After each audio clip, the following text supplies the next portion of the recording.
Hey guys, how's it going? I know normally we talk about Call of Duty, but one of my previous games I used to play all the time, ARK Survival Evolved, actually just got shut down. They are coming out with some new news, and that's what we're actually talking about today. I'm super excited to share this with you. I've been waiting for this a long time, been a long time coming. Call of Duty is definitely still one of my things, my passions, but this is like the game that got me into wanting to grind nonstop and play and play and play and play. And I'm just so excited to share this all with you. I'm gonna give a full breakdown about what's to come, what's expected. Might reminisce in some dreamy thoughts, about what things used to be, how things used to be, how things might be. I'm just beyond excited about this actually. Getting straight into it. Every week, ARK or the developers of ARK do this update, this community crunch. Normally, these community crunches sometimes lackluster, sometimes nice. They talk about dinos coming, DLCs back when they did pay DLCs, just kind of everything to expect in the upcoming future or things that have already been announced. Kind of further more details on them. This week, we got Community Crunch 381. And that number doesn't mean anything, that just means how many there's been. But Sunsets on ASE, New Horizons on ASA, and the FAQ.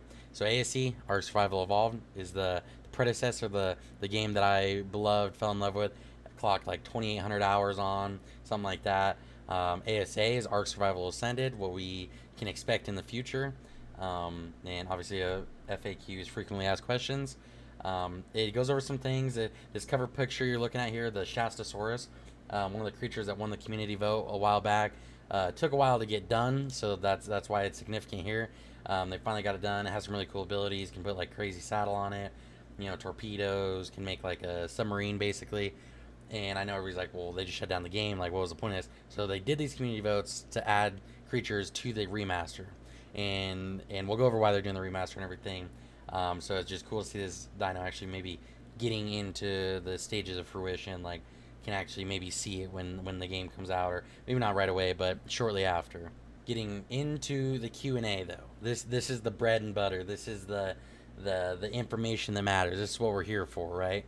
It kind of gives a brief intro. I'll read that out. Hey survivors, we're going to recap some of the information we've shared regarding ARK Survival Ascended in this crunch, along with touching on some topics that haven't been covered and expanding on some that have. If you've been following along the last few months, you might already know some of this information, but we've seen a lot of questions lately, so let's start with the basics before diving into some more frequently asked questions from the community. So, I'm actually going to break down, read all of this. If you already know what's going on, obviously this doesn't apply to you as much. Those of you that don't know anything about this is basically everything. This is everything. Why, what if, just all of it. So start with what is ASA, as I kind of talked about remaster, right? ARK Survival Ascended is a next generation remake of our beloved ARK Survival Evolved, harnessing the power of Unreal Engine 5. When is it launching? The launch is just around the corner. We'll reveal the launch trailer and screenshots set in the game live at the end of October. The game is going live at the end of October. Obviously, I'll have a trailer before that. There's a little typo there. That's kind of why I kind of filled in for them. Where can you play it? So obviously it'll be on Xbox Series X, Xbox Series S, as well as PlayStation 5, PC, Windows, or Steam. This is huge because we're no longer being held back by Xbox One or PlayStation 4, and I think it's just time games start moving forward and getting along with it. So hopefully that unlocks a lot of capabilities for them to be able to expand this, because this game did originally come out 8 years ago. We were right fresh into the Xbox One. Steam early access was still in its little more infant stage than it is now. Like, this is huge, honestly. Why are we doing it? I'll just kind of summarize some of this stuff. Basically, they're making ARK 2. That's a different thing down the road. ARK 2 is going to be an Unreal Engine 5, designed from the ground up Unreal Engine 5. ARK 2, however, is a different kind of game. It's not going to be the first-person shooter sandbox survival that we have now. They want to say it's more of a Souls-like adventure. I have some opinions about this because of it not being how ARK initially was. Like, it isn't the game ARK is, so to call it ARK 2 feels scammy, I guess. I think overall it'll be right. These guys seem like they do have at least have love for the game, regarding all the if, ands, or buts about it. They want to get better at Unreal Engine 5 in order to make that a better game. So they're remastering ARK Survival Evolved to Unreal Engine 5, calling it ARK Survival Ascended. This is kind of a money grab, and they even talk about it. They need money as well. It's hard to maintain a company when you're not dropping paid DLCs or games or anything. so they need the finances to move into R2. Understandable as well. Some people are very disgruntled about having to buy it twice. I understand that kind of sucks. If it does give us some of the stuff they talk about here in the future and makes the game look better with how many people play this game and do daily this game even after 8 years, I think it's okay.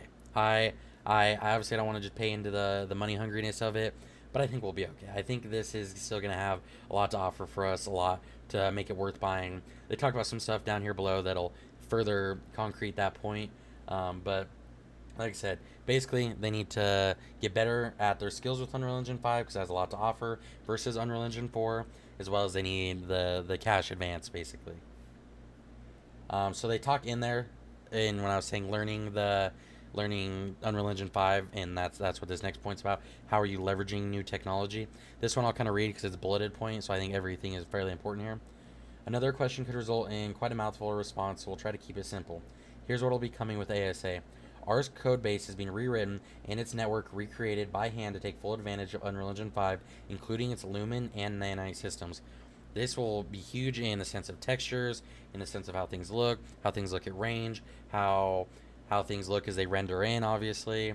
I also see this as redoing code means hackers or cheaters that have been out there that have, they take advantage of source code. Will at least be slowed back down and have to refigure this out. It's inevitable. It'll come eventually. They do talk about anti-cheat later, but as far as just code cheats go, this will hopefully help with that. That's how I portray it. Obviously, it doesn't say that directly. Advanced graphics features such as dynamic water, custom Fluid Ninja integration, complete interactive physical foliage, and more systems to create a beautiful, immersive next-generation experience. So this got leaked actually previously, and when it's saying obviously dynamic, the water when you walk will actually ruffle or ripple, I guess is the technical word.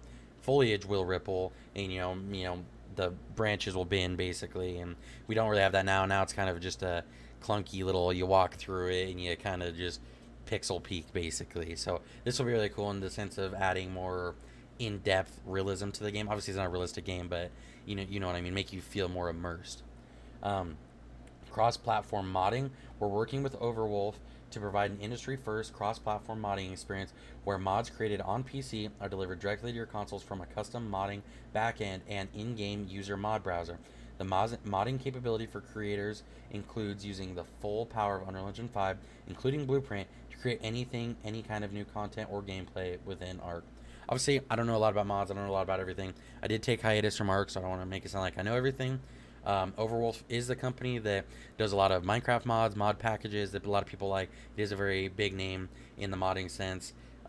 So I do think that will be a good addition. Make especially mods being able to be played on console is absolutely massive. I'm glad games are starting to get into that a little more. I think that'll be really, really cool and add a lot to the game, especially people that don't want to play official and they want to just take it more lax, more laid back.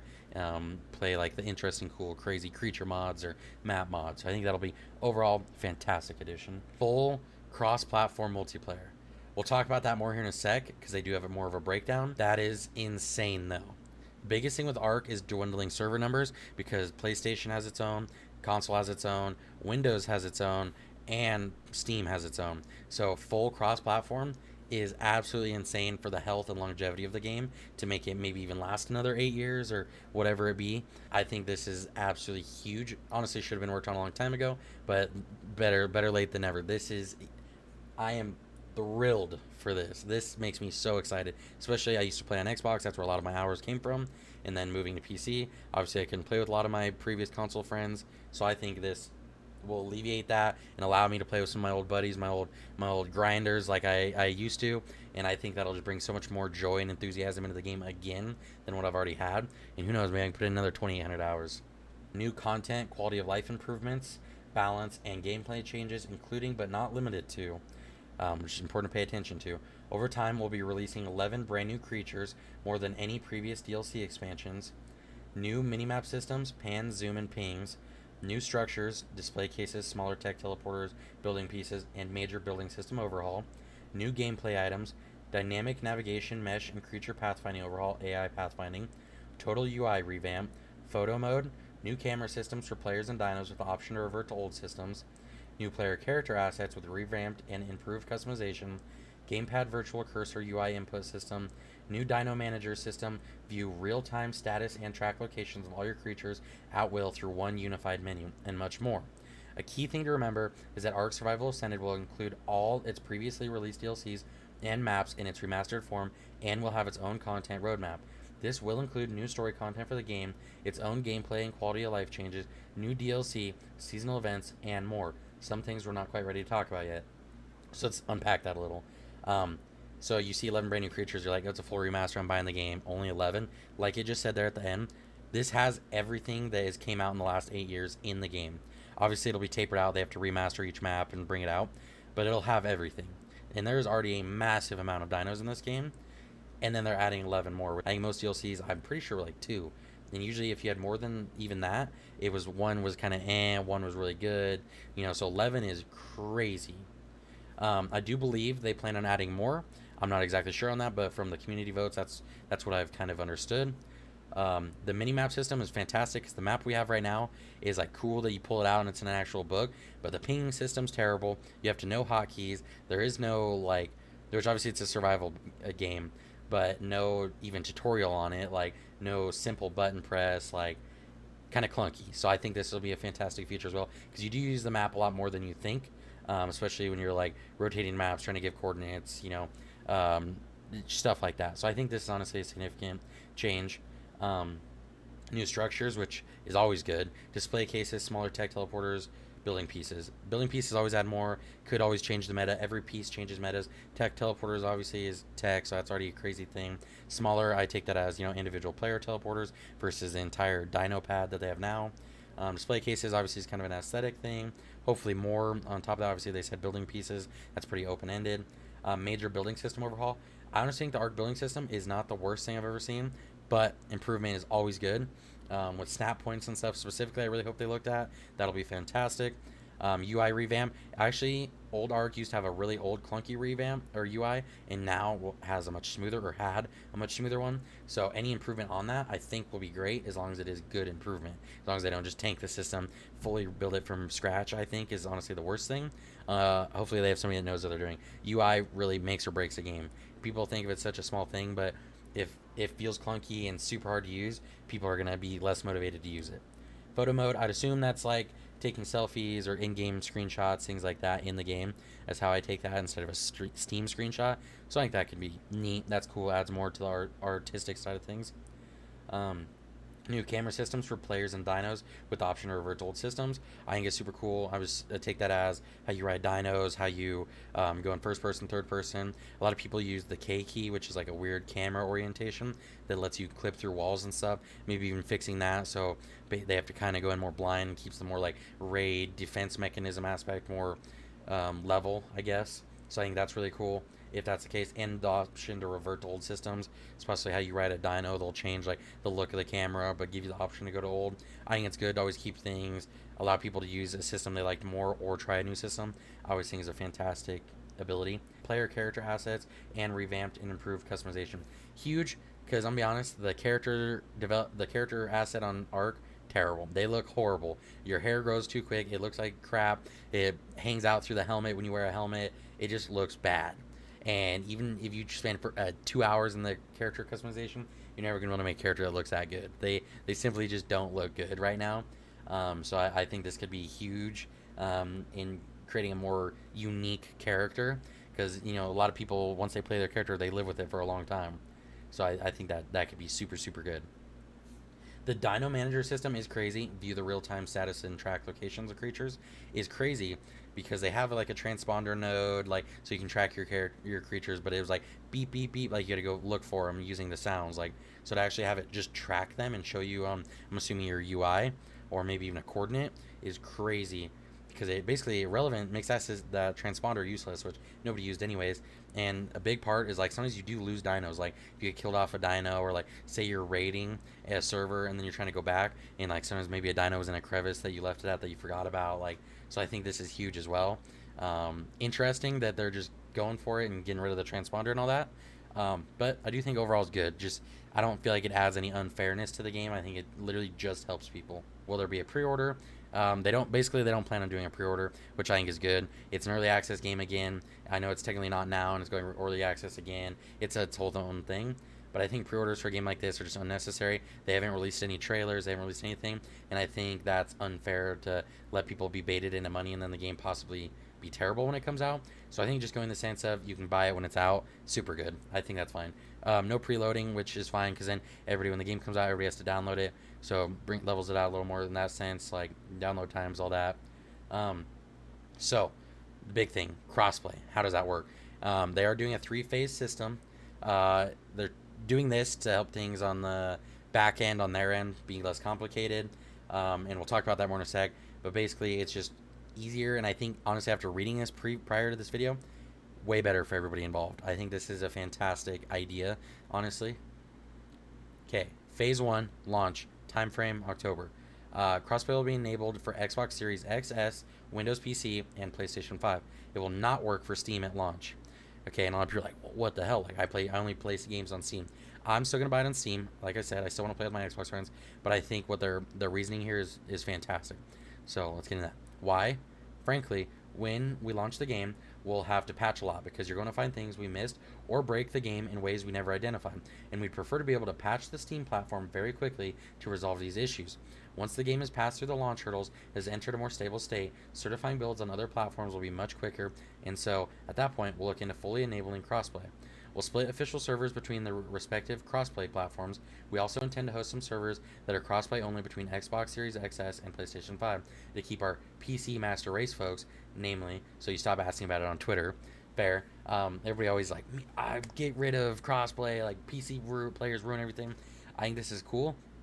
I take this as crossplay is the primary structure of the game, with console-only servers being an option as well. I see that as kind of like now they have small tribes, LDL, things like that. So I read this as primary function is crossplay between everything with smaller clusters of console only. That's how I see that. I think that's fantastic. Like I said, keeps the health of the game allowed for much longer. I think overall just way better. The Steam thing, you're like, well, I don't want to be a guinea pig on Steam. I think this is actually fantastic. Steam allows developers to pretty much fix their game immediately, like way less Q&A. So they can fix a bug right away, make sure that actually fixes the bug. Once they see that, they can put it through Q&A on console, because Q&A on console usually, from my understanding, takes like a week to get through. And so once it goes to that Q&A, it can fix it. So if everything was immediately combined, we have to go off like the weakest link basically. So it'd take a week for everything to get fixed. So once they can see they have the big problems fixed on Steam, can get those Q&As rolling out for console, get everything situated, then they combine the servers. I think an overall better gameplay experience for everybody. So I'm all for it. Phase 2, full crossplay, time frame December. In parentheses, this is a wildcard ETA, which if you know type of a thing. Wildcard, terrible at deadlines. Deadlines have never been their strong suit. They almost always miss them. Everything is delayed. And I know it's like bad business, but it's also like a meme at this point. Like everybody knows it's going to be late. So like I said, they're at this point, hopefully all platforms are merged by December. Xbox, Steam, all that. What this means is we'll be aiming to patch all platforms simultaneously, like I said, running on the same version. Can get everything updated at the same time, because hopefully there's no crazy game-breaking bugs, and if there is, it'll affect them all servers at the same time, not just Steam or just console or things like that. So that summarizes. That's the most important phases. Phase 3, they do plan on doing a cross progression. I do think cross progression is cool. I guess I don't exactly understand in a game like this. Like, there is a level system, obviously, but I guess that means you'd have to find a way to link your account to ARK, and you'd be playing on the same character on console or PC. Could be very cool. I do like it a lot if it flows that well. If it's just like a leveling system and you get the character, I don't know. It could be really clunky, and honestly, I think it's adding a lot to the plate unnecessarily. But it is time frame 2024. There is not even a month on it, and it says they're waiting on Epic and other stuff to make this work properly.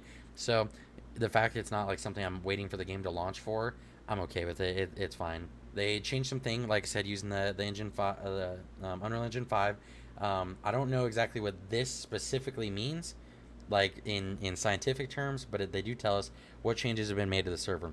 So we've made a few changes to the servers. First of all, we've increased the stasis replication range for structures significantly and dinos by about 70%. plus 70%. This means you'll be able to see them from further away before they de-render. Additionally, we'll be making use of instanced rendering for all our structured tile sets, think building pieces, meaning bases are going to run a lot better.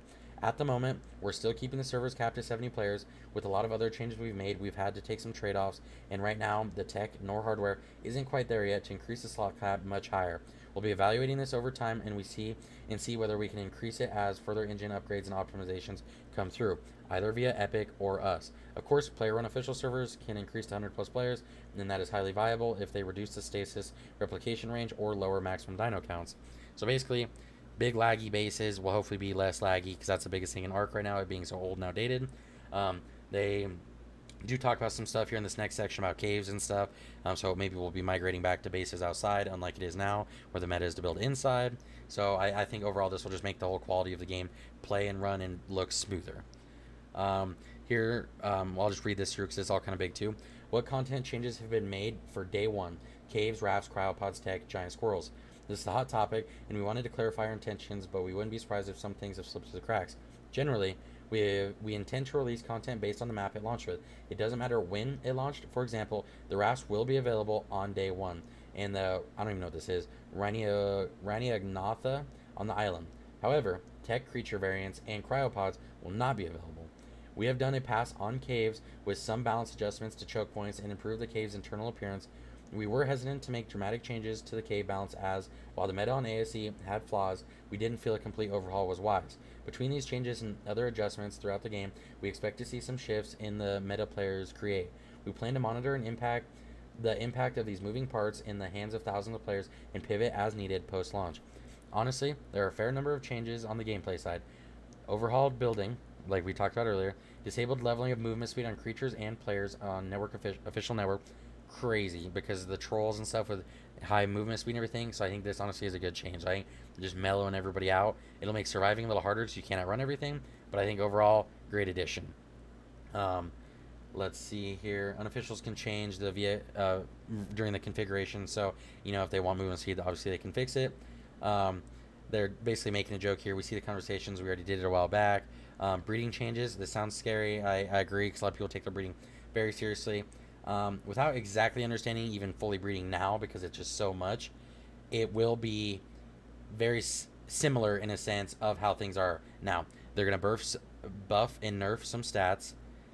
So like, stamina, melee, stuff like that. Sounds like some of it will be across the board, some of it will be creature only, but they haven't changed the mutation aspect, whereas like you can get a 255 cap mutation. Basically that's how people are getting like level 500 dinos or 450 dinos, things like that. They haven't changed that, so dino levels can get to about the same. Hopefully some stats are a little turned down, just because some things are just so insanely powerful now, especially at that increased level. Like we talked about earlier, character creation overhaul. This will be huge. The art team, it says, took a big pride in making characters look less survival jank, so obviously that'll be really cool. It does say you can choose in the system to make them look janky or good, so I think that's cool. This is kind of a funny tidbit. Is there new Gareth Coker music? Sorry, in the main menu, can't hear you over the new Gareth Coker music. So obviously that means they're coming out with a new title intro and everything. It's kind of, when you boot up ARK, it's the loudest blaring thing and jars your whole head. That's kind of what this is talking about. DLSS, RTX, DI, and FrameGen. Says here basically they're working with NVIDIA to get everything to work out. Says NVIDIA is actually in their game code working on things, so it's kind of a partnership. They're working together, so I think that's super cool. Here, Unreal Engine 5.2, why not 5.3? They basically say 5.3 is new, the game needs to come out soon. We don't want to upload everything to 5.3 and it get janky and fall apart. So we did pick some things, however, there are some other things that we're waiting to be stabilized. Gameplay win, that's the question everybody's asking, right?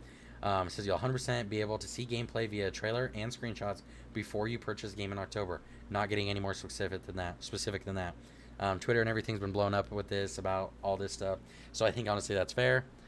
What about cheaters? Here, that's a big post. Basically, they're not going to say anything about anti-cheat. They're working on it, they're doing it, but they don't want to talk about it, because if you talk about it, they're going to know what the hackers need to be looking for. So that's basically the reason. They're also doing the bounty program. If you report a hacker, they're found out hacking, they'll give you a kickback, basically. Helps it, and then they do make a joke here. We'll be doing another bounty program with ASA, so you can look forward to making some money while making hackers cry as they lay in their bed alone with their parents disappointed in them. Kind of a funny thing. Survival of the Fittest, basically, it is coming at some point. It will be gone at launch, or it is shut down now. Um, it is coming. They talk about a server queue. Basically, there's no server queue, is what I get out of this. Events, Extra Life, ASA content. So they are doing DLCs. They are doing events, like Extra Life is one of them, I guess. They're doing, like the Valentine stuff. So they are doing events, and there will be a content roadmap. So all of that is basically like showing there is a future. It's not just a money grab, then leave. They're still going to do the creature submissions probably in the future, but right now they need to get the ones done, made, and ready to go and ship on the game and put out.